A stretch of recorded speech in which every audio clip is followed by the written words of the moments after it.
আচ্ছা সবাই মনোযোগ দিয়ে শোন, গরুর দুধে কিন্তু অনেক পুষ্টিগুণ রয়েছে, তাই গরুর দুধ খেলে বুদ্ধি বাড়ে। তো সেজন্য তোমরা নিয়মিত গরুর দুধ খাওয়ার চেষ্টা করবে, ঠিক আছে? স্যার আপনি আমাদেরকে ভুল জিনিস শিখাইতেছেন কেন? কি বললি হারামজাদা? আমি তোদেরকে ভুল জিনিস শিখাচ্ছি? ভুল জিনিসই তো। আচ্ছা গরুর দুধ খেলে যদি আসলে বুদ্ধি বাড়তো তাহলে তো গরুর বাছুরগুলো একটা মহাবিজ্ঞানী হয়ে যেত। আচ্ছা বল্টু বলতো, একটি কলার দাম 5 টাকা হলে এক হালি কলার দাম কত? স্যার 15 টাকা। কি বললি হারামজাদা? এতদিন আমি তোকে এই শিখিয়েছি? আরে গর্ধব কোথাকার, সঠিক উত্তর হবে 20 টাকা। স্যার আমি তো জানি সঠিক উত্তর 20 টাকা, কিন্তু আমি তো দামাদামি করে 5 টাকা কমায় ফেলছি। বাচ্চারা সবাই একটা কথা সব সময় মনে রাখবি, সেটা হচ্ছে 10 মিলে করি কাজ, হারি জিতি না হিলাজ।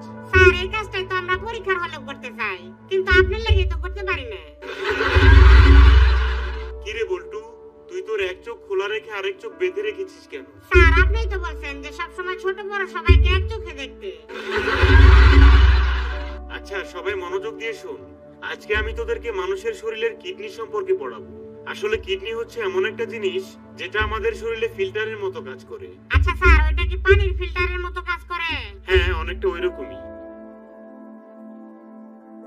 আচ্ছা বল্টু যা তো, আমার জন্য এক গ্লাস পানি নিয়ে আয়। অনেকক্ষণ ধরে পড়াতে পড়াতে গলাটা একদম শুকিয়ে গিয়েছে। আচ্ছা ঠিক আছে স্যার, আমি আপনার জন্য বাইরে থেকে ফিল্টারের পানি নিয়ে এসেছি।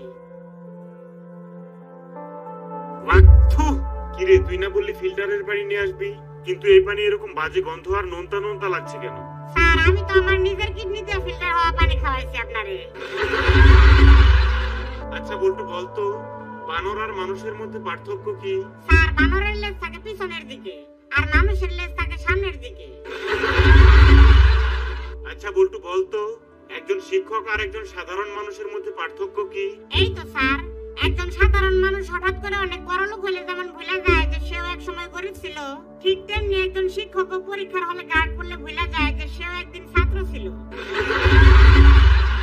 আচ্ছা বল্টু বলতো, যে খেলাধুলা করে তাকে কি বলে? খেলোয়াড়। আর যে বেশি জানে তাকে কি বলে? জানোয়ার। কি রে বল্টু, শুনলাম তোরা নোয়াখালীরা নাকি প বলতে পারিস না, প কে হ বলিস? স্যার আপনারে কোন হা বলে কইছে? আচ্ছা বাচ্চারা সবাই মনোযোগ দিয়ে শোন, কালকে থেকে তোদের পরীক্ষা শুরু হবে, কিন্তু কেউ আবার পরীক্ষার মধ্যে নকল করিস না, কারণ একবার নকল করে পরীক্ষা দিলে সেটা একটা বাজে অভ্যাসে পরিণত হয়। স্যার আমি তো 4 বছর ধরে নকল করি, কই আমার তো কোনো অভ্যাস হইল না।